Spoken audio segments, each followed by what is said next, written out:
ഇന്ന് നമ്മൾ Indian കോൺസ്റ്റിറ്റ്യൂഷനിലെ parliament എന്ന ചാപ്റ്ററാണ് നോക്കാൻ പോകുന്നത്. അപ്പം ഇന്ത്യൻ കോൺസ്റ്റിറ്റ്യൂഷൻ ആക്ച്വലി പാർട്സ് ആയിട്ട് ഡിവൈഡ് ചെയ്തിട്ടുണ്ട്. അതിൽ നമ്മൾ 5th പാർട്ടായിരുന്നു നമ്മൾ നോക്കിക്കൊണ്ടിരുന്നത്. ഈ 5th part union and territory എന്നാണ് പറയുന്നത്. 4th part directive principles of state പോളിസിയും 3rd ഫണ്ടമെൻ്റൽ റൈറ്റ്സ് ഒക്കെ കഴിഞ്ഞിട്ടാണ് 4A ഫണ്ടമെൻ്റൽ ഡ്യൂട്ടീസ് കഴിഞ്ഞിട്ടാണ് നമ്മൾ ഈ 5th പാർട്ടിലേക്ക് വന്നത്. 5th പാർട്ടിനെ കുറിച്ച് പറയുകയാണെങ്കിൽ നമ്മൾ ഈ 3rd പാർട്ടും 4th പാർട്ടും 4A പാർട്ടും ഒക്കെ സെപ്പറേറ്റ് ആയിട്ട് നമ്മൾ പൊളിറ്റീൻ്റെ ഒരു പ്ലേലിസ്റ്റ് നമ്മുടെ ചാനലിൽ ഉണ്ടാക്കിയിട്ട് അതിന് ഓർഡറിൽ ചെയ്തിട്ടുണ്ട്. അപ്പോൾ നമ്മൾ ഈ 4Aയിൽ 5th പാർട്ടിലെ ചാപ്റ്റർ 1 നമ്മൾ കഴിഞ്ഞു. ചാപ്റ്റർ 1 എന്തായിരുന്നു? യൂണിയൻ എക്സിക്യൂട്ടീവ്സ് ആയിരുന്നു. അത് ആരൊക്കെയാണ്? പ്രസിഡൻറ്റ്, പ്രൈം മിനിസ്റ്റർ എന്ന് പറയുന്നില്ല, cabinet of ministers headed by prime minister, 74-75 ആർട്ടിക്കിളൊക്കെ വരുന്നത്. പിന്നെ അറ്റോർണി ജനറൽ 76ാമത്തെ ആർട്ടിക്കിൾ. അതൊക്കെ കഴിഞ്ഞ് നമ്മൾ പാർലമെൻറ്റ് എത്തിയിരിക്കുകയാണ്. പാർലമെൻറ്റ് മന്ദിരത്തിനുള്ളിലാണ് ഇവരൊക്കെ ഇരിക്കുന്നത്. പ്രസിഡൻ്റ് അല്ല, ക്യാബിനറ്റ് മിനിസ്റ്റേഴ്സ് എല്ലാവരും. ഓക്കെ, നമുക്ക് പാർലമെൻറ്റിനെ നോക്കാം. പാർലമെൻറ്റിന് തുടങ്ങുന്ന ആർട്ടിക്കിൾ ഏതാണ്? അതിനു മുമ്പേ നമ്മൾ അവസാനമായിട്ട് നിർത്തിയ ആർട്ടിക്കിൾ ഏതാണെന്ന് നോക്കണം. നമ്മൾ 78 നിർത്തിയത്. 78ാമത്തെ ആർട്ടിക്കിൾ എന്തായെന്ന് പറയുന്നത്? It's the duty of prime minister to furnish the information to furnish the information to president. അതായത് ക്യാബിനറ്റിൻ്റെ എല്ലാ ഡിസിഷനും പ്രസിഡൻറ്റിനെ അറിയിക്കാനുള്ള ഉത്തരവാദിത്വം പ്രൈം മിനിസ്റ്ററിനാണുള്ളത് എന്നാണ് പറയുന്നത്. ഓക്കെ, സ്റ്റേറ്റിൽ അതേപോലെ CMന് ഇതേപോലെ ഗവർണറിനെ എല്ലാം അറിയിക്കാനുള്ള ഉത്തരവാദിത്വം വരുന്നുണ്ട്. അത് നമ്മൾ അപ്പം നോക്കാം. അപ്പോൾ അതിൻ്റെ ആർട്ടിക്കിളൊക്കെ പഠിക്കാം. ആക്ച്വലി ഇത് പഠിച്ചാൽ മതി. ഇത് പഠിക്കുക വെച്ചാൽ ഇത് ലിങ്ക് ചെയ്തിട്ട് ഒരു കോഡ് വെച്ച് പഠിക്കാം. ഓക്കെ, അപ്പോൾ ഇത് 78ാമത്തെ ആർട്ടിക്കിളിൽ പറയുന്നത് അതാണ്. നമ്മളത് കഴിഞ്ഞ് 79ാമത്തെ ആർട്ടിക്കിളാണ് നോക്കുന്നത്. 79ാമത്തെ ആർട്ടിക്കിൾ എന്താ പറയുന്നത്? 79ാമത്തെ ആർട്ടിക്കിൾ എന്താ? പാർലമെൻറ്റിൻ്റെ കോൺസ്റ്റിറ്റ്യൂഷനെ കുറിച്ചിട്ടാണ്. എന്താണ് പാർലമെൻറ്റ് എന്ന് പറയുകയാണ്. അപ്പം പാർലമെൻറ്റിൻ്റെ ഇതൊക്കെ നമുക്ക് അറിയുന്നതാണ്. Cabinet minister is collectively responsible for the lower house of the parliament. President is nominal head, Prime Minister is real head. A cabinet minister is collectively responsible for the lower house of the ഇതെന്ന് പറയുന്ന article ഏതാണ്? അതായത് നമ്മൾക്കറിയാം 75ലാണ് prime minister പ്രസിഡൻറ്റിനെ appoint ചെയ്യും എന്നൊക്കെ പറയുന്നത് 75ാമത്തെ ആർട്ടിക്കിളിൽ. ആ 75ാമത്തെ ആർട്ടിക്കിളിൻ്റെ A ക്ലോസിലാണ് പറയുന്നത് prime minister is appointed by president.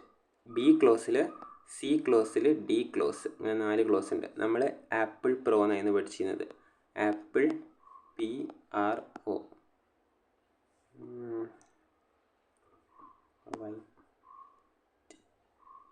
Apple PRO. Okay, apple pro എന്നാണ് പഠിച്ചിരുന്നത്. അപ്പോൾ ഈ A ഫോർ എന്താ? Appointment of prime minister. P എന്താ? A എന്തായിരുന്നു? Prime minister along with the council of minister. Council of minister prime മിനിസ്റ്ററിനെയും appoint ചെയ്യുന്നത് പ്രസിഡൻ്റാണ്. അത് കഴിഞ്ഞിട്ട് hold office during the pleasure. P എന്ന് പറഞ്ഞാൽ പ്ലഷർ, R എന്ന് പറഞ്ഞാൽ എന്താ? റെസ്പോൺസിബിലിറ്റി, O എന്ന് പറഞ്ഞാൽ ഓത്ത്. അപ്പോൾ ഈ RO അപ്പോൾ 3ാമത്തെ ക്ലോസിലാണ് അത് വരുന്നത്. നമ്മളങ്ങനെ ഓർത്താൽ മതി. നേരത്തെ പറഞ്ഞതാണ്. ഈ ഒരു സ്റ്റേറ്റ്മെൻറ്റ് വായിച്ചപ്പോൾ പറഞ്ഞതാണ്. ഇനി നമുക്ക് ഇതിൽ ക്ലാസ്സിലേക്ക് കിടക്കാം. 79ാമത്തെ ആർട്ടിക്കിൾ എന്താ പറയുന്നത്? 79ാമത്തെ ആർട്ടിക്കിൾ പറയുന്നത് there shall be A parliament with president, council of state and house of people. നമുക്കറിയാം പാർലമെൻറ്റ് കോൺസ്റ്റിറ്റ്യൂട്ട് ചെയ്യുന്നത് 3 കാര്യങ്ങളാണ്. നമ്മളൊരു ബില്ല് പാസ്സാക്കാനും ഇങ്ങനെയാണ് പോവുക. അതായത് ഒന്ന് ലോവർ ഹൗസ്, ഒന്ന് അപ്പർ ഹൗസ്, ഒന്ന് പ്രസിഡൻറ്റ്. ഈ lower house, upper house, president ഇതിങ്ങനെ ഓർഡറിലാവണമെന്നില്ല. ചില ബില്ല് അപ്പർ ഹൗസിൽ വന്നിട്ടാവും പിന്നെ ലോവർ ഹൗസിൽ വരിക. പക്ഷേ പാർലമെൻറ്റ് 3 കോൺസ്റ്റിറ്റ്യൂൻസ് ആണ്. ഈ lower house, upper house, president. Lower ഹൗസിലേക്കാണ് നമ്മൾ ആൾക്കാരെ എലക്ട് ചെയ്ത് വിടുക. അപ്പർ ഹൗസിലേക്കാണ് ആൾക്കാർ നോമിനേറ്റ്, അതായത് ഇൻഡയറക്റ്റ് ഇലക്ഷൻ വഴിയാണ് പോവുക. അപ്പർ ഹൗസ് എന്ന് പറയുമ്പോൾ രാജ്യസഭ, ലോവർ ഹൗസ് എന്ന് പറയുമ്പോൾ ലോക്സഭ. ഇത് പെർമനൻറ്റ് ഹൗസാണ്, ഇത് പെർമനൻറ്റ് ഹൗസാണ്. ലോക്സഭ ടെമ്പററി ഹൗസാണ്. അപ്പോൾ നമുക്ക് ഡീറ്റെയിൽഡ് ആയിട്ട് നോക്കാം. അപ്പം 79 പറയുന്നത് പാർലമെൻറ്റ് കോൺസ്റ്റിറ്റ്യൂഷനെ കുറിച്ചിട്ടാണ്. അപ്പോൾ നമ്മൾ 79 വന്ന് നിൽക്കുകയാണ്. ഇനി പാർലമെൻറ്റ് എന്ന് പറയുമ്പോൾ 79ാമത്തെ ആർട്ടിക്കിൾ മാത്രം ഓർത്താൽ മതി. പിന്നെ അങ്ങനെ അത് റിലേറ്റഡ് ആയിട്ട് പോവുക ചെയ്യുക. ആദ്യം പാർലമെൻറ്റിനെ കോൺസ്റ്റിറ്റ്യൂഷൻ പറയും, പിന്നെ ലോക്സഭ പറയും, പിന്നെ രാജ്യസഭ പറയും. അല്ല, അങ്ങനെയല്ല. ആദ്യം പാർലമെൻറ്റ് കോൺസ്റ്റിറ്റ്യൂഷൻ പറയും, പിന്നെ രാജ്യസഭ പറയും, പിന്നെ ലോക്സഭ പറയും. കാരണം എന്താ, പാർലമെൻറ്റാണ് നമ്മുടെ രാജ്യത്തിൻ്റെ ഏറ്റവും കൺസിസ്റ്റൻ്റ് ആയിട്ടുണ്ടാവുക. അത് കഴിഞ്ഞാൽ എന്താ, രാജ്യസഭയോ, കാരണം രാജ്യസഭ റിസോൾവ് ചെയ്യാൻ പറ്റില്ല. അതും കഴിഞ്ഞാൽ സ്ഥിരത ഉണ്ടാവുമായിരിക്കും ലോക്സഭയ്ക്ക്. ഓക്കെ, PRL അങ്ങനെ ഓർത്താൽ മതി. അടുത്തത് 80ാമത്തെ ആർട്ടിക്കിൾ എന്താ പറയുന്നത്, രാജ്യസഭയെ കുറിച്ചാണ് പറയുന്നത്. 80ാമത്തെ ആർട്ടിക്കിൾ വളരെ ഇമ്പോർട്ടൻ്റ് ആർട്ടിക്കിളാണ്. ഇതിൽ പറയുന്നുണ്ട് 12 ആൾക്കാരെ പ്രസിഡന്റിന് നോമിനേറ്റ് ചെയ്യാണ്. നമുക്കറിയാം ഇന്ത്യൻ പ്രസിഡന്റിന് 12 ആൾക്കാരെ നോമിനേറ്റ് ചെയ്യുക. 238 ആൾക്കാർ election from state and union territories. 245 ആൾക്കാരാണ് ഇപ്പോൾ ഉള്ളത്. പക്ഷേ ഇത് രണ്ടും ആഡ് ചെയ്താൽ നമുക്ക് 250 വരിക എന്നറിയാം. ഇപ്പം 233 12 അങ്ങനെയാണ് കണക്ക്. ഓക്കെ, പക്ഷേ 250 മാക്സിമം സ്ട്രെങ്ത്. ഇതിൻ്റെ അപ്പുറത്തേക്ക് പോകാൻ പാടില്ല എന്നേ ഉള്ളൂ, താഴേക്കാകാം. അപ്പം അതിൻ്റെ താഴെയാണ് കിടക്കുന്നത്. അപ്പം മാക്സിമം സ്ട്രെങ്ത് എത്രയാണ്, 250. അതാണ് നമ്മൾ കോൺസ്റ്റിറ്റ്യൂഷനിലുള്ളത്, ഓർത്ത് വെക്കേണ്ടത്. 238 12 പഠിച്ചാൽ മതി. 12 മെമ്പേഴ്സ് നോമിനേറ്റഡ് ബൈ പ്രസിഡന്റ് നമ്മൾ ബേസിക് ആയിട്ട് തന്നെ പഠിക്കുന്നതാണ്. അപ്പോൾ അതിന് 12 കുറച്ചാൽ മതി, 250. 250 ഓർത്ത് വയ്ക്കാൻ ബുദ്ധിമുട്ടുള്ള സംഖ്യ ഒന്നുമല്ലല്ലോ. ഈ സീറ്റ് അലൊക്കേഷൻ ഓഫ് പാർലമെൻറ്റ് എങ്ങനെയാണ് ഡിസൈഡ് ചെയ്യുക, 4th ഷെഡ്യൂൾ. അത് നമ്മൾ ഓൾറെഡി പഠിച്ചതാണ്. TEARS എന്താണ്, ടെറിട്ടറി, എമൗൾമെൻറ്റ്, അഫർമേഷൻ, രാജ്യസഭ. എന്താണ് രാജ്യസഭയത്തെ സീറ്റ് അലൊക്കേഷൻ. ഇത് SSCൻ്റെ one of the favourite question ആണ്. രാജ്യസഭ സീറ്റ് അലൊക്കേഷൻ ഏതാണ്, മാച്ച് ദ ഫോളോയിങ് ഉണ്ടാവും. അങ്ങനെ പല രീതിയിലുണ്ടാവും. മാച്ച് ദ ഫോളോയിങ് എന്ന് പറഞ്ഞാൽ 1A 2C അങ്ങനെയൊക്കെ എഴുതില്ലേ, അത്. അപ്പം അത് 4th ഷെഡ്യൂളിലാണ് ഉണ്ടാവുക. ഓക്കെ, അത് പറയുന്നതും 80ാമത്തെ ആർട്ടിക്കിളാണ് കേട്ടോ. പിന്നെ ഈ ഏതൊക്കെ വിഭാഗത്തിലുള്ള ആൾക്കാരെ ചെയ്യാന്ന്, ലിറ്ററേച്ചർ ഉണ്ട്, ആർട്സ് ഉണ്ട്, സയൻസ് ഉണ്ട്, സോഷ്യൽ സർവീസ് ഉണ്ട്. നമുക്കറിയാം സച്ചിൻ ടെണ്ടുൽക്കറിനെ പാർലമെൻറ്റിലേക്ക് നോമിനേറ്റ് ചെയ്തിരുന്നു. അത് സോഷ്യൽ സർവീസ് വഴിയാണ് കേട്ടോ. ഓക്കെ, അങ്ങനെ ഒരാളെ ലിറ്ററേച്ചർ, അയാൾ കലാകാരനാണെങ്കിൽ പിന്നെ എഴുത്തുകാരനാണെങ്കിൽ, പിന്നെ എന്തെങ്കിലും സയൻസിൽ എന്തെങ്കിലും വിജ്ഞാനമുള്ള ആളാണെങ്കിൽ, ഇപ്പം റിട്ടയർ ചെയ്ത ISRO ചീഫ് സോമനാഥ് ആക്ച്വലി അദ്ദേഹത്തിനെ ഇപ്പം പാർലമെൻറ്റിലേക്ക്, രാജ്യസഭയിലേക്ക് നോമിനേറ്റ് ചെയ്യുകയാണെങ്കിൽ അദ്ദേഹത്തിനെ നോമിനേറ്റ് ചെയ്ത ഫീൽഡ് എന്ന് പറയുന്നത് എന്താണ്, സയൻസാണ്. നമുക്കറിയാം ഫിലിം സ്റ്റാർസിനെയൊക്കെ നോമിനേറ്റ് ചെയ്യാറുണ്ട് രാജ്യസഭയ്ക്ക്. അവരുടെ ഫീൽഡ് ഏതാണ്, ആർട്ടാണ്. ഓക്കെ, ഇനി സോഷ്യൽ സർവീസ് ചെയ്തിട്ട് ചിലപ്പോൾ അവർ വല്ല സോഷ്യൽ സർവീസ് ചെയ്തിട്ടുണ്ടെങ്കിൽ ആ രീതിയിലും ചെയ്യാം. ഓക്കെ, ഇത്രയാണുള്ളത്. പിന്നെ അപ്പം 79ാമത്തെ ആർട്ടിക്കിളും 80ാമത്തെ ആർട്ടിക്കിളും ഇത്ര കാര്യങ്ങളാണ് ഓർത്ത് വെക്കേണ്ടത്. നമ്മൾ പറഞ്ഞു PRL ആണ്. എന്താണ്, പാർലമെൻറ്റ്, രാജ്യസഭ, ലോക്സഭ. ആ ഓർഡറിൽ തന്നെ അങ്ങ് വരും. 80 കഴിഞ്ഞാൽ 81, മൂന്നും അതേ ഓർഡറിൽ ഇങ്ങനെ പോകും കേട്ടോ. അപ്പോൾ രാജ്യസഭയെ കുറിച്ച് പറയുന്നതിന് മുമ്പ് തന്നെ നമുക്ക് പറയാം, രാജ്യസഭയിലേക്ക് ബോറോ ചെയ്ത കുറച്ച് കാര്യങ്ങളുണ്ട്. അതായത് രാജ്യസഭയിൽ എലക്ഷൻ ഓഫ് രാജ്യസഭ നമുക്ക് ചോദിക്കാറുണ്ട്. ഫോർ എക്സാമ്പിൾ USSRന്ന് ബോറോ ചെയ്തതാണ് 5 ഇയർ പ്ലാൻ. അതുപോലെ തന്നെ റഷ്യന്ന് ബോറോ ചെയ്തതാണ് 5 year plan fundamental duties. USA borrow ചെയ്തതാണ് ഫണ്ടമെൻ്റൽ റൈറ്റ്സ്, പ്രസിഡൻറ്റ്, അങ്ങനത്തെ കുറേ കാര്യങ്ങൾ. ഓക്കെ, ഇനി നമ്മൾ സിംഗിൾ സിറ്റിസൺഷിപ്പ് ബോറോ ചെയ്തത് ബ്രിട്ടൻ നിന്നാണ്. അങ്ങനെ കുറേ കാര്യങ്ങൾ. ഡയറക്റ്റീവ് പ്രിൻസിപ്പിൾ അയർലാൻഡിൽ നിന്നാണ്. അതുപോലെ എലക്ഷൻ ഓഫ് രാജ്യസഭ ബോറോ ചെയ്തത് എവിടെ നിന്നാണെന്നാണ് ചോദ്യം. എലക്ഷൻ ഓഫ് രാജ്യസഭ ബോറോ ചെയ്തത്, പിന്നെ അതുപോലെ നോമിനേഷൻ ടു രാജ്യസഭ, ഇത് രണ്ടും ഇമ്പോർട്ടൻ്റ് ആണ്. നോമിനേഷൻ ടു രാജ്യസഭ നമ്മൾ ബോറോ ചെയ്തത്, നമ്മൾ ഡയറക്റ്റീവ് പ്രിൻസിപ്പിൾ ബോറോ ചെയ്ത അതേ രാജ്യത്തു നിന്നാണ്, Ireland. Okay, election to Rajya Sabha borrow ചെയ്തത് സൗത്ത് ആഫ്രിക്കയിൽ നിന്നാണ്. Okay, south Africa.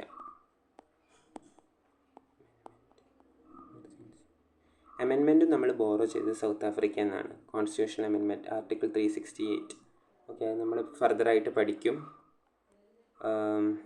ഇപ്പം ഇത്ര ഓർത്താൽ മതി. സൗത്ത് ആഫ്രിക്ക, അയർലാൻഡിൽ നിന്നാണ് ഈ രണ്ട് കാര്യങ്ങൾ ബോറോ ചെയ്തത്. നോമിനേഷൻ ടു ദ പാർലമെൻറ്റും അതേപോലെ തന്നെ നോമിനേഷൻ ടു രാജ്യസഭയും, അതുപോലെ തന്നെ എലക്ഷൻ ഓഫ് രാജ്യസഭയും. അപ്പോൾ നോമിനേഷൻ എന്ന് പറഞ്ഞു കഴിഞ്ഞാൽ നമ്മൾ പഠിച്ചു 12 ആൾക്കാരെ നോമിനേറ്റ് ചെയ്യാം. അതെവിടുന്ന, അയർലാൻഡിൽ നിന്ന്. ഓക്കെ, അതേപോലെ തന്നെ ഈ 12 ആൾക്കാരെ നോമിനേറ്റ് ചെയ്യാമെന്ന് പറയുമ്പോൾ നമ്മളവിടെ പറയുന്നുണ്ട് literature, social service, science, art, ഈ ഫീൽഡൊക്കെ പറയുന്നുണ്ട്. ഈ സോഷ്യൽ സർവീസ് എന്ന് പറഞ്ഞു കഴിഞ്ഞാൽ നമ്മളൊരു വെൽഫെയർ, സോഷ്യൽ വെൽഫെയർ ഒക്കെ ലിങ്ക് ചെയ്ത് DPSP ആണ് നമുക്ക് വരിക. അപ്പം DPSP ബോറോ ചെയ്ത അതേ രാജ്യത്തു നിന്നാണ് ഇതും ബോറോ ചെയ്തത്, ഇത് നോമിനേഷനും. അങ്ങനെ ഓർത്താൽ മതി. ആക്ച്വലി രാജ്യസഭയിൽ കുറച്ച് സോഷ്യൽ സർവീസ് ഉള്ള ആൾക്കാരൊക്കെ വരിക എന്ന് പറഞ്ഞാൽ രാജ്യത്തിൻ്റെ സോഷ്യൽ വെൽഫെയർ ബൂസ്റ്റ് ചെയ്യാൻ വേണ്ടിയിട്ടാണ്. അപ്പോൾ അയർലാൻഡ് ഒരു സോഷ്യൽ വെൽഫെയർ ആയിട്ടുള്ള രാജ്യമാണെന്ന് ലിങ്ക് ചെയ്ത് പഠിച്ചാൽ മതി. പിന്നെ എലക്ഷൻ ടു രാജ്യസഭയിലേക്ക് എലക്ട് ചെയ്യുക എങ്ങനെയാണ്? നമുക്കറിയാം, നമ്മൾ എമർജൻസി ബോറോ ചെയ്തത് എവിടുന്നാണ്? സൗത്ത് ആഫ്രിക്കയിൽ നിന്നാണ്. എമർജൻസി അല്ല, അമെൻമെൻറ്റ്, കോൺസ്റ്റിറ്റ്യൂഷണൽ അമെൻമെൻറ്റ് ബോറോ ചെയ്തത് സൗത്ത് ആഫ്രിക്കയിൽ നിന്നാണ്. അമെൻമെൻറ്റ് എന്ന് പറഞ്ഞു കഴിഞ്ഞാൽ ഒരു മാറ്റം വരുത്തുക. അപ്പോൾ നമ്മളൊരു കോൺസ്റ്റിറ്റ്യൂഷനിൽ പുതിയൊരു മാറ്റം വരുത്തുമ്പം വെറും ലോകസഭ മാത്രമാണെങ്കിൽ എന്ത് മാറ്റം വേണമെങ്കിൽ അവർ വരുത്തും. കാരണം ഒരു മെജോറിറ്റി ഒരു പാർട്ടി വന്നു കഴിഞ്ഞിട്ട് അവരെന്ത് മാറ്റം വേണമെങ്കിലും വരുത്തുക. ഒറ്റൊരു ഹൗസ് ആകുമ്പം ആക്ച്വലി അതൊരു യൂണിറ്ററി ഫീച്ചറിനെ സപ്പോർട്ട് ചെയ്യുന്നതാണ്. പക്ഷേ നമ്മൾ 2 ഹൗസ് ഉണ്ട്, അപ്പം അങ്ങനെ പെട്ടെന്ന് മാറ്റം വരുത്താൻ പറ്റില്ല. അതുകൊണ്ട് തന്നെ രാജ്യസഭ എന്താ ചെയ്യുന്നത്? അമെൻമെൻറ്റിനെ കുറച്ചും കൂടി സ്ട്രോങ് ആക്കുക ചെയ്യുന്നത് അല്ലേ. അപ്പോൾ ഇലക്ഷനിൽ ഓഫ് രാജ്യസഭ ഏതാണ്? South Africa. അമെൻമെൻ്റ് ആയിട്ട് ലിങ്ക് ചെയ്ത് പഠിച്ചാലും മതി, അല്ലെങ്കിൽ നമ്മളെല്ലാവരും ഓർത്ത് വെച്ചാലും മതി. ഇനി അടുത്തത് ഫസ്റ്റ് സിറ്റിംഗ് ഓഫ് രാജ്യസഭയാണ്. ഫസ്റ്റ് സിറ്റിംഗ് ഓഫ് രാജ്യസഭ ഇത് ചോദിക്കാറുണ്ട്. 12th May 1952 first sitting of Rajya Sabha വരുന്നത് കേട്ടോ. 12th May 1952. അതുപോലെ Lok Sabha 13th. Okay, Rajya Sabha first sitting വരുന്നത് 12th May 1952. Okay, 13th May 1952.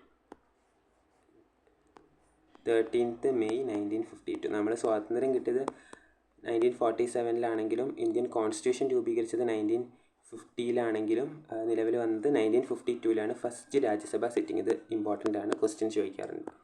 Okay, ഇനി അടുത്ത ക്വസ്റ്റ്യൻ എന്ന് പറഞ്ഞു കഴിഞ്ഞാൽ ലോക്സഭയാണ്. ഓക്കെ, ലോക്സഭ എന്ന് പറഞ്ഞ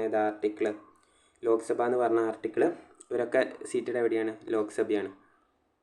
ഓക്കെ, പ്രൈം മിനിസ്റ്റർ എപ്പോഴും ലോക്സഭയിലാണെന്ന് പറയാൻ പറ്റില്ല, രാജ്യസഭയിലും വരാം. പക്ഷേ ഇപ്പം ലോക്സഭയിലാണുള്ളത്. എലക്ഷൻ ചെയ്ത് ജയിച്ചതായതുകൊണ്ട് തന്നെ ലോക്സഭയിലാണുള്ളത്. ഇനി രാജ്യസഭയിൽ നിന്നും പ്രൈം മിനിസ്റ്ററിനെ വരുത്താം. ഓക്കെ, ആക്കാം. എയ്തർ ഹൗസിൽ ഒരാൾക്ക് മിനിസ്റ്റർ ആകാം. ഇനി ഒപ്പോസിഷൻ ലീഡറോ? അദ്ദേഹം ലോക്സഭയിൽ തന്നെയാണുള്ളത്. ഇനി നമുക്ക് ലോക്സഭേൻ്റെ കണക്ക് നോക്കാം. രാജ്യസഭയിൽ നമ്മൾ പറഞ്ഞു 250 മെമ്പേഴ്സാണുള്ളത്. ലോക്സഭയിൽ അതേപോലെ 550 മെമ്പേഴ്സാണുള്ളത്. ഓക്കെ, ഈ 550-ൽ 530 സാധാ ടെറിട്ടോറിയൽ കോൺസ്റ്റിറ്റ്യുവൻസിയും 20 യൂണിയൻ ടെറിട്ടറി. നമ്മൾ കേരളത്തിൽ നിന്നൊക്കെ പോകുന്നതൊക്കെ ഈ 530-ലാണ് വരുന്നത്. 20 യൂണിയൻ ടെറിട്ടറി ആയിട്ടുള്ള ചണ്ഡീഗഡ്, ദാമൻ ആൻഡ് ദിയു, ദാദർ നഗർ ഹവേലി അവിടെ നിന്നൊക്കെ പോകുന്നത്. ഓക്കെ, ഇനി 2 ആൾക്കാരെ നോമിനേറ്റ് ചെയ്യുന്നു. എവിടുന്ന്? ആംഗ്ലോ ഇന്ത്യൻ കമ്മ്യൂണിറ്റിയിൽ നിന്ന് ലോക്സഭയിലേക്ക് നോമിനേറ്റ് ചെയ്യുന്നു. അത് 104th അമെൻമെൻറ്റിലൂടെയാണ് സ്റ്റോപ്പ് ചെയ്തത്.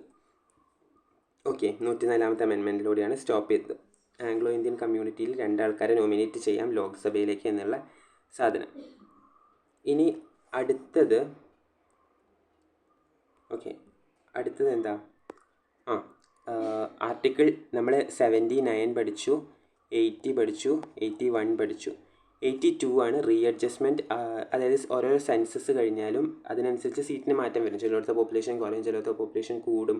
അപ്പോൾ ഓരോരോ സീറ്റിനും അതിൻ്റേതായ മാറ്റങ്ങളൊക്കെ വരും. അത് ചെയ്യുന്നതാണ് 82ാമത്തെ ആർട്ടിക്കിൾ. അത് റിലേറ്റഡ് ആയിട്ട് 2 അമെൻമെൻറ്റ് ഉണ്ട്. ഈ 2 അമെൻമെൻറ്റ് ഒന്ന് ഓർത്ത് വെച്ചാൽ മതി, അത്ര ഇമ്പോർട്ടൻ്റ് അല്ല. എന്നാലും 84ാമത്തെ 87ാമത്തെ അമെൻമെൻറ്റ് എന്താണെന്ന് വരുമ്പം നമ്മൾ 82ാമത്തെ ആർട്ടിക്കിൾ അങ്ങ് ഓർത്താൽ മതി.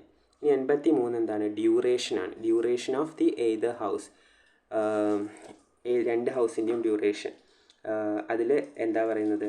Rajya Sabha is not subjected to dissolution. Rajya Sabha പിരിച്ചുവിടാൻ പറ്റില്ല. നമ്മൾ നേരത്തെ പറഞ്ഞ പെർമനൻറ്റ് ഹൗസാണ് രാജ്യസഭ, അപ്പർ ഹൗസാണ്. അതിനൊരു കാലാവധിയും ഇല്ല, പിരിച്ചുവിടാൻ പറ്റുകയും ചെയ്യില്ല. ഓക്കെ, അതായത് രാജ്യസഭയിൽ 1/3 മെമ്പർ എല്ലാ 6 വർഷം കൂടുമ്പോഴും റിട്ടയർ ചെയ്യും. റിട്ടയർ ചെയ്യാറുണ്ട്. അവർക്കൊരു ടേം ഉണ്ട്, 6 വർഷമാണ്. ഒരാൾ MP ആയി, രാജ്യസഭ MP ആയി കഴിഞ്ഞാൽ 6 വർഷം കഴിഞ്ഞാൽ അയാൾ മാറണം. അതാണ് അവരുടെ കാലാവധി. അത് രാജ്യസഭേൻ്റെ കാലാവധി അല്ല, സിംഗിൾ മെമ്പറിൻ്റെ കാലാവധി. അപ്പോൾ രാജ്യസഭേൻ്റെ കാലാവധി ചോദിച്ചാൽ actually there is not tenure for Rajya Sabha എന്നാണ് പറയാം. അപ്പോൾ ഈ 6 വർഷം കഴിഞ്ഞാൽ അവർ റിട്ടയർ ചെയ്യണം. 1/3 member retire after every 6 years എന്ന് പറയുന്നുണ്ട്. അപ്പോൾ Rajya Sabha is not subjected to dissolution. അതുകൊണ്ടാണ് പെർമനൻറ്റ് ഹൗസ് എന്ന് പറയുന്നത്. ഇനി ലോക്സഭേൻ്റെ കാലാവധി എന്താണെന്ന് വെച്ച് കഴിഞ്ഞാൽ ലോക്സഭയ്ക്ക് നമുക്കറിയാം 5 കൊല്ലമാണ്. 5 കൊല്ലം, എല്ലാ 5 കൊല്ലം എമർജൻസി ഒക്കെ വരുമ്പോൾ മാറ്റം വരും. പക്ഷേ ഓർഡിനറി കണ്ടീഷനിൽ എല്ലാ 5 കൊല്ലം കൂടുമ്പോഴും ലോക്സഭ ഇലക്ഷൻ ഉണ്ടാകും. നമ്മളുടെ ഭരിക്കുന്ന പാർട്ടി മാറും, അല്ലെങ്കിൽ അത് കണ്ടിന്യൂ ചെയ്യും. അതുപോലെ മിനിസ്റ്റേഴ്സിന് മാറ്റം ഉണ്ടാവും, അങ്ങനെ കണ്ടിന്യൂ ചെയ്ത് പോകും. അപ്പം അതൊക്കെ പറയുന്നത് 83ാമത്തെ ആർട്ടിക്കിളാണ്. അപ്പം നമ്മൾ ഇത്ര നേരം പഠിച്ചത് ഫസ്റ്റ് പാർലമെൻറ്റ്, പിന്നെ PRL, അത് കഴിഞ്ഞിട്ട് എന്താ പഠിച്ചത്? പാർലമെൻറ്റ്, രാജ്യസഭ, ലോകസഭ 79, 80, 81. പിന്നെ delimitation commission, duration, qualification. Okay, delimitation, duration, qualification. Okay, ഇതിങ്ങനെ ഓർത്ത് വെച്ചാൽ മതി. PRL നമ്മൾ ഓർത്ത് വെച്ചു. 80, 79, 80, 81. ഈ 82 വേറെ കുറേ സ്ഥലത്ത് കേൾക്കുന്നതാണ് ഡിലിമിറ്റേഷൻ. DU. Okay, DU. അതെന്താണ്? Duration, qualification. DU, QU ആ ഓർഡറിലാണ് വരുന്നത്. DDQ എന്ന് ഓർത്ത് വെച്ചാലും മതി. ഓക്കെ, അടുത്തത് ക്വാളിഫിക്കേഷൻ എന്താണ്? സിറ്റിസൺ ഓഫ് ഇന്ത്യ ആകണം. അതേപോലെ തന്നെ ലോക്സഭയിലാണെങ്കിൽ എത്ര വയസ്സ്? 25 വയസ്സ്. രാജ്യസഭയിലാണെങ്കിൽ എത്ര വയസ്സ്? 30 വയസ്സ്. ഓക്കെ, ഇതാണ് അവരുടെ ഏജ് ആവേണ്ടത്. രാജ്യസഭയിലും ലോക്സഭയിലും രാജ്യസഭയിലും. ഫോർ എക്സാമ്പിൾ, രാജ്യസഭയിലത്തെ ഒരു മെമ്പറാണ് എസ് ജയശങ്കർ അല്ല, നിർമ്മല സീതാറാം രാജ്യസഭയിലത്തെ ഒരു മെമ്പറാണ് ഇപ്പോൾ കറൻ്റ്ലി. അതുപോലെ തന്നെ ഒരാളെടുക്കുകയാണെങ്കിൽ ലോക്സഭയിലത്തെ ഒരു മെമ്പറാണ് ശശി തരൂരിന് ഫോർ എക്സാമ്പിൾ 24 വയസ്സാണെങ്കിൽ അദ്ദേഹത്തിന് ഈ ഇലക്ഷനിൽ പങ്കെടുക്കാൻ പറ്റില്ല. നിർമ്മല സീതാറാമിന് ഇനി 26 വയസ്സാണെങ്കിൽ അവർക്ക് ഈ ഇലക്ഷനിൽ പങ്കെടുക്കാൻ പറ്റില്ല. പക്ഷേ നിർമ്മല സീതാറാമൻ ഈ ഇലക്ഷനിൽ പങ്കെടുക്കാം. ഓക്കെ, കാരണം എന്താ? ഇവിടെ ഏജ് ലിമിറ്റ് കുറവാണ്. ഓക്കെ, അപ്പോൾ ഇത്രയാണ് ഇതിൽ വരുന്ന ഏജ് കാര്യങ്ങളും ക്വാളിഫിക്കേഷൻ. ഓക്കെ, ഇനി സെഷൻസ് ആണ്. ഇത് കുറച്ച് ഇമ്പോർട്ടൻ്റ് ആയിട്ടുള്ള ഭാഗമാണ്. നമുക്ക് 3 സെഷൻ ഉണ്ട് നമ്മുടെ പാർലമെൻറ്റിന്. ഈ 3 സെഷൻ ഓർത്ത് വെക്കണം. എത്ര സെഷൻ ഉണ്ട് ചോദിക്കും? 3 സെഷൻ ഉണ്ട്. Budget, monsoon, winter session. Budget session എപ്പോഴാണ്? ഫെബ്രുവരി ടു ഏപ്രിൽ ലാസ്റ്റ് വരെ. ഓക്കെ, മൺസൂൺ സെക്ഷൻ എപ്പോഴാണ്? ജൂലൈ ടു, നമ്മൾ ജോഗ്രഫി പഠിക്കും ഇന്ത്യയിൽ മൊത്തം മൺസൂൺ കിട്ടുന്നത് ജൂലൈ 15 ആകുമ്പോഴാണ്. അപ്പം ആ ഒരു ടൈം തന്നെയാണ് മൺസൂൺ സെഷൻ. അധികം ഓർക്കാനില്ല. ബഡ്ജറ്റ് നമുക്കറിയാം, ഒരു സാമ്പത്തിക വർഷത്തിൻ്റെ അവസാനമാണ് ബഡ്ജറ്റ് അവതരിപ്പിക്കുക. എപ്പോഴാണ് സാമ്പത്തിക വർഷത്തിൻ്റെ അവസാനം? ജനുവരി, ഫെബ്രുവരി, മാർച്ച്, ഏപ്രിൽ, മെയ്. ഏപ്രിലിന് ശേഷം മെയ്, ജൂൺ അടുത്ത സാമ്പത്തിക വർഷമാണ് വരുന്നത്. അപ്പോൾ ഈ ഏപ്രിൽ വരെ ആണ് ബഡ്ജറ്റ് സെഷൻ നീണ്ടുപോകുന്നത്. ഓക്കെ, അത് കഴിഞ്ഞിട്ട് വരുന്നത് ഓക്കെ, അപ്പം വിൻ്റർ സെഷനാണ് പിന്നെ വരുന്നത്. വിൻ്റർ സെഷൻ എപ്പോഴാണ് വരുന്നത്? വിൻ്റർ സെഷൻ വരുന്നത് ഡിസംബറിലാണ് വിൻ്റർ എന്ന് നമുക്കറിയാം. ഓക്കെ, ഡിസംബറിലാണ് വരുന്നത്. ഈ കൊല്ലത്തെ വിൻ്റർ സെഷൻ്റെ സമയത്തായിരുന്നു വൈസ് പ്രസിഡൻറ്റ് റിമൂവലായിട്ടുള്ള കാര്യങ്ങളൊക്കെ വന്നിരുന്നത്. നമ്മൾ വൈസ് പ്രസിഡൻറ്റിനെ കുറിച്ച് ഡിസ്കസ് ചെയ്യുന്ന ആർട്ടിക്കിളിൽ പറഞ്ഞിട്ടുണ്ട്. ഓക്കെ, അപ്പോൾ ആർട്ടിക്കിൾ 85 ക്ലിയർ ആണ്. 85 ആണ് ഈ സെഷൻസിനെ കുറിച്ച് പറയുന്നത്. 84 വരെ നമ്മൾ നേരത്തെ ക്വാളിഫിക്കേഷൻ പറഞ്ഞ് നിർത്തിയതാണ്. പിന്നെ 85. പിന്നെ ഇതിൽ റിസസ് എന്ന് പറഞ്ഞൊരു കാര്യമുണ്ട്. ഇതെന്താണ്? ഗ്യാപ്പ്. ഈ ഗ്യാപ്പ് എത്രയാണ്? മാക്സിമം ഈ ഹൗസ് സിറ്റിങ്ങിൽ ഇരിക്കേണ്ട ഗ്യാപ്പ് എത്രയാണെന്ന് വെച്ച് കഴിഞ്ഞാൽ 6 മാസമാണ്. 6 മാസത്തിൻ്റെ മുകളിലേക്ക് പോകാൻ പാടില്ല സാധാരണ സിറ്റുവേഷനിൽ കേട്ടോ. അടുത്തത് അഡ്ജോൺമെൻറ്റ്, പ്രൊറോഗേഷൻ, ഡിസൊല്യൂഷൻ, അഡ്ജോൺമെൻറ്റ് സൈൻ ഡേ. ഈ 4 ടേംസാണ്. അതിൽ അഡ്ജോൺമെൻറ്റ് എന്ന് പറഞ്ഞു കഴിഞ്ഞാൽ പ്രൊറോഗേഷൻ, അഡ്ജോൺമെൻറ്റ്, സൈൻ ഡേ. അഡ്ജോൺമെൻറ്റ് എന്ന് പറഞ്ഞു കഴിഞ്ഞാൽ ആ ഹൗസിൻ്റെ പ്രിസൈഡിങ് ഓഫീസർ ഒരു സിറ്റിംഗ് എൻഡ് ചെയ്തു. അതായത് ഒരു ബഡ്ജറ്റ് സെഷൻ അല്ലെങ്കിൽ മൺസൂൺ സെഷനാണ് വിചാരിക്കുക. ആ മൺസൂൺ സെഷൻ എൻഡ് ചെയ്യുന്നതിനാണ് അഡ്ജോൺമെൻറ്റ് എന്ന് പറയുന്നത്. ഓക്കെ, അവിടെ സ്റ്റോപ്പ് ചെയ്യുക, അതിനാണ് അഡ്ജോൺമെൻറ്റ് എന്ന് പറയുന്നത്. പിന്നെ പ്രൊറോഗേഷൻ എന്താണ്? പ്രൊറോഗേഷൻ എന്ന് പറഞ്ഞാൽ പ്രസിഡൻറ്റിൻ്റെ ഇതാണ്. പ്രസിഡൻ്റ് ഒരു സെഷൻ എൻഡ് ചെയ്യുന്നതിനാണ് പ്രൊറോഗേഷൻ എന്ന് പറയുന്നത്. ഓക്കെ, ഇനി ഡിസൊല്യൂഷൻ എന്ന് പറഞ്ഞാൽ നമുക്കറിയാം ഇത് രാജ്യസഭയ്ക്കില്ല, ലോക്സഭയ്ക്ക് മാത്രമേ ഉള്ളൂ. ലോക്സഭ 5 കൊല്ലം കഴിഞ്ഞാൽ ഡിസോൾവ് ചെയ്യും. അല്ലെങ്കിൽ എന്തെങ്കിലും ഇങ്ങനെ ക്യാബിനറ്റ് ഓഫ് മിനിസ്റ്ററും prime minister including council of ministers resign ചെയ്ത് മന്ത്രിസഭ വീണാൽ അത് ഡിസോൾവ് ചെയ്യും. അങ്ങനത്തെ സിറ്റുവേഷൻ, എമർജൻസി സിറ്റുവേഷൻ, അതിലൊക്കെ ഡിസോൾവ് ചെയ്യും. അല്ലാതെ ഡിസോൾവ് ചെയ്യില്ല. അപ്പോൾ ഡിസോൾവ് ചെയ്യുന്നത് ലോക്സഭയ്ക്ക് മാത്രമാണുള്ളത്. ഇതാണ് ഡിസൊല്യൂഷൻ. ഈ അഡ്ജോൺമെൻറ്റ് സൈൻ ഡേ എന്ന് പറഞ്ഞാൽ ഈ അഡ്ജോൺമെൻറ്റ് സാധാരണ ചെയ്യുമ്പം ഇതാരാ ചെയ്യുക? അഡ്ജോൺമെൻറ്റ് പ്രിസൈഡിങ് ഓഫീസർ, ഓക്കെ, സ്പീക്കർ എന്ന് എഴുതാം. അഡ്ജോൺമെൻറ്റ് ചെയ്യാരാ? സ്പീക്കർ. ഇത് ചെയ്യാരാ? പ്രസിഡൻറ്റ്. ഓക്കെ. ഈ അഡ്ജോൺമെൻറ്റ് സാധാരണ ചെയ്യുമ്പോൾ ഒരു ഡേറ്റ് പറയും. ഈ ഡേറ്റിൽ അടുത്ത സെഷൻ വരെ അങ്ങനെ അഡ്ജോൺമെൻറ്റ് ചെയ്യുന്നു. ഈ ഒരു ഡേറ്റ് പറയാതെ അഡ്ജോൺമെൻറ്റ് ചെയ്യുക എന്ന് പറഞ്ഞു കഴിഞ്ഞാൽ ആക്ച്വലി അതൊരു സിഗ്നൽ കൊടുക്കുകയാണ് പ്രസിഡൻറ്റിന്. എന്ത്? പ്രസിഡൻറ്റിന് പ്രൊറഗേഷൻ ചെയ്യാൻ വേണ്ടിയിട്ട്. ഓക്കെ. അങ്ങനെ ഒരു ഡേറ്റ് പറയാതെ അഡ്ജോൺമെൻറ്റ് ചെയ്യുന്ന ഇതിനാണ് പ്രസിഡൻറ്റിന് ഒരു സിഗ്നൽ കൊടുക്കുക. അതിനാണ് അഡ്ജോൺമെൻറ്റ് സൈൻ ഡേ എന്ന് പറയുന്നത്. ഓക്കെ. Adjournment sine die. ഈ അഡ്ജോൺമെൻറ്റ് സൈൻ ഡേ ആരാ ചെയ്യാമെന്നൊരു ചോദ്യം ഉണ്ടാവാറുണ്ട്. അത് ചെയ്യും പ്രിസൈഡിങ് ഓഫീസറാണ്. കാരണം പ്രിസൈഡിങ് ഓഫീസർ പ്രസിഡൻറ്റിന് ഒരു സിഗ്നൽ കൊടുക്കുകയാണ്. അല്ലാതെ പ്രസിഡൻറ്റിന് സിഗ്നൽ കൊടുക്കണ്ടല്ലോ. അപ്പോൾ അത് ചെയ്യും സ്പീക്കറാണ്. ഓക്കെ. സ്പീക്കർ അല്ലെങ്കിൽ ചെയർമാൻ ആരാണെന്ന് വെച്ച് കഴിഞ്ഞാൽ ഇതിൻ്റെയൊക്കെ പവർ ആർക്കാന്ന് ചോദിക്കാറുണ്ട്. അതുകൊണ്ട് അത് ഇമ്പോർട്ടൻ്റ് ആണ്. അടുത്തത് കുറച്ച് ആർട്ടിക്കിൾ കൂടി ഉണ്ട്. 86, 87, 88. ഓക്കെ. ഇതിൽ ഈ 3 ആർട്ടിക്കിൾ ഇമ്പോർട്ടൻ്റ് ആണ്. 86 എന്താണ്? ഈ 88ാമത്തെ ആർട്ടിക്കിൾ ഇമ്പോർട്ടൻ്റ് ആണ്. 86 എന്താ?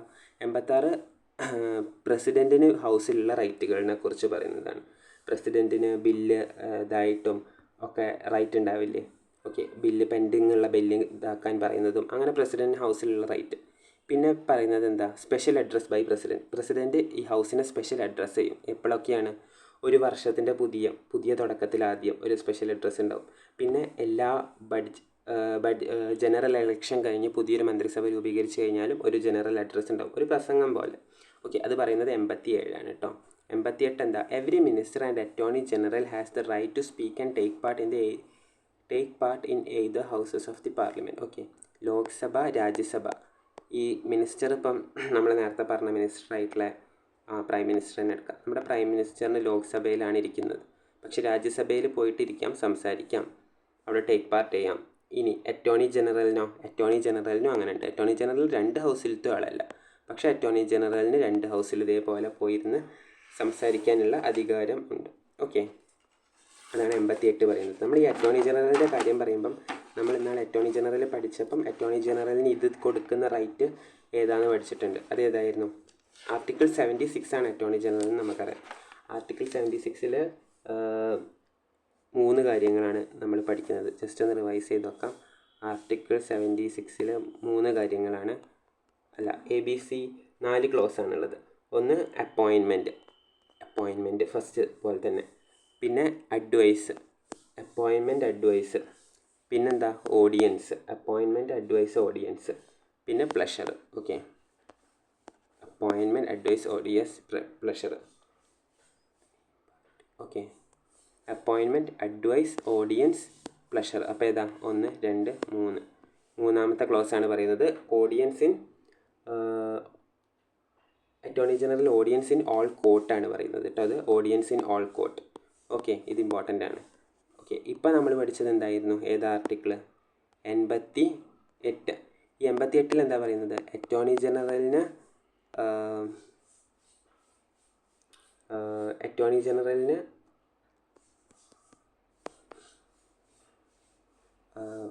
ഏത് ഹൗസ് ഓഫ് ദ പാർലമെൻറ്റിൽ വന്നിരുന്ന് സംസാരിക്കാനുള്ള അധികാരമുണ്ടെന്ന് അത് പറയുന്നതാണ് 88. ഓക്കെ.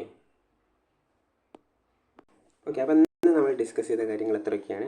ബേസിക്കായി പറയുകയാണെന്ന് വെച്ചാൽ നമ്മൾ പാർലമെൻറ്റിൻ്റെ ചാപ്റ്ററാണ് ഡിസ്കസ് ചെയ്തത്. അതിൻ്റെ ഓരോ കാര്യങ്ങൾ പറഞ്ഞു. അതിൽ അറ്റോർണി ജനറലിന് 2 റൈറ്റിനെ കുറിച്ച് പറഞ്ഞു. അറ്റോർണി ജനറലിൻ്റെ ആർട്ടിക്കിൾ അപ്പോൾ നമ്മളൊന്ന് റിവൈസ് ചെയ്തു. പിന്നെ നമ്മൾ ഓരോരോ സെഷൻസിനെ കുറിച്ചിട്ടും പ്രൊറഗേഷൻ അങ്ങനത്തെ ഓരോന്ന് റിലേറ്റഡ് ആയിട്ട് പറഞ്ഞു. ഈ ഒരു ക്വസ്റ്റ്യൻ നമുക്ക് ആൻസർ ചെയ്ത് നോക്കാം. എന്താണ് ഈ ക്വസ്റ്റ്യൻ പറയുന്നത്? Adjournment of the house is decided by the speaker or chairman of the house. Does not involve the president. Okay. ഈ അഡ്ജോൺമെൻറ്റ് എന്ന് പറഞ്ഞു കഴിഞ്ഞാൽ സ്പീക്കറോ ചെയർമാനോ ആണ് ഡിസൈഡ് ചെയ്യുക. പിന്നെന്താ? രണ്ടാമത്തെ സ്റ്റേറ്റ്മെൻറ്റ് അഡ്ജോൺമെൻറ്റ് സൈൻ ഡേ ഒരു ഇൻഡെഫിനിറ്റ് പീരീഡിലേക്കുള്ളതാണ്. മൂന്നാമത്തെ സ്റ്റേറ്റ്മെൻറ്റാണ് dissolution of Rajya Sabha is it's not possible. Okay, മൂന്നാമത്തെ സ്റ്റേറ്റ്മെൻറ്റ് കറക്റ്റാണ്, നമുക്ക് കണ്ണും പൂട്ടി പറയാം. കാരണം നമുക്കറിയാവുന്ന ബേസിക് ആയിട്ടുള്ള ഒരു കാര്യമാണ്, രാജ്യസഭ ഡിസോൾവ് ചെയ്യാൻ പറ്റില്ല. Dissolution is not possible. നമ്മൾ പറഞ്ഞു 6 വർഷം കൂടുമ്പം ഓരോ വർഷം കൂടുമ്പോഴും 1/3 മെമ്പർ റിസൈൻ ചെയ്യാം, ഓരോ 2 വർഷം കൂടുമ്പോഴും. ഓക്കെ, അപ്പോൾ അവിടെ ഡിസൊല്യൂഷൻ പോസിബിൾ അല്ല. അടുത്തത് ഒരു 2 വർഷം കൂടുമ്പോഴാണ് കേട്ടോ 1/3 മെമ്പർ റിസൈൻ ചെയ്യാം. നേരത്തെ പറഞ്ഞതും അങ്ങനെ തന്നെയല്ലേ, 1 വർഷം എന്നാണെങ്കിൽ തെറ്റാണ്, 2 വർഷം കൂടുമ്പോഴാണ്. ഓക്കെ, ഇനി അടുത്ത കാര്യം എന്താണെന്ന് വെച്ച് കഴിഞ്ഞാൽ, dissolution of Rajya Sabha is not possible. Adjournment sine die. Adjournment sine die എന്ന് പറഞ്ഞാൽ ഇൻഡെഫിനിറ്റ് പീരീഡിലേക്ക് ഹൗസിന് ഇതാക്കുകയാണ്. അതല്ല ഒരിക്കലും. കാരണം അത് ഒരു ടൈം പീരീഡ് വെക്കാതെ അഡ്ജോൺ ചെയ്യുകയാണ്, പക്ഷേ ഇൻഡെഫിനിറ്റ് ആയിട്ടുള്ളത് എന്നല്ല.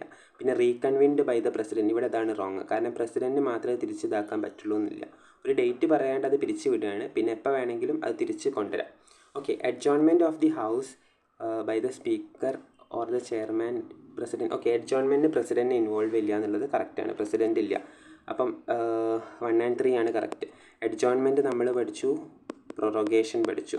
ഇത് പ്രസിഡൻറ്റും ഇത് പ്രിസൈഡിങ് ഓഫീസറും. ഓക്കെ, പ്രിസൈഡിങ് ഓഫീസർ എന്ന് പറഞ്ഞാൽ സ്പീക്കർ. ഓക്കെ, അപ്പം ഈ പാർലമെൻറ്റ് ചാപ്റ്ററിൻ്റെ ബേസ് ആയിട്ടുള്ള കാര്യമാണ് പഠിച്ചത്. അത് കഴിഞ്ഞിട്ട് ഇനി കുറച്ചും കൂടി ആർട്ടിക്കിൾസ് ഉണ്ട് പാർലമെൻറ്റ് ചാപ്റ്ററിൽ. പിന്നെ എല്ലാം കൂടി ഒരുമിച്ച് പഠിച്ചു കഴിഞ്ഞാൽ കൺഫ്യൂഷൻ ആവേണ്ടെന്നുള്ള രീതിയിലാണ് ഓരോരോ ബേസ് ആയിട്ടുള്ള കാര്യങ്ങൾ എടുത്ത് പഠിച്ചത്. ഓക്കെ.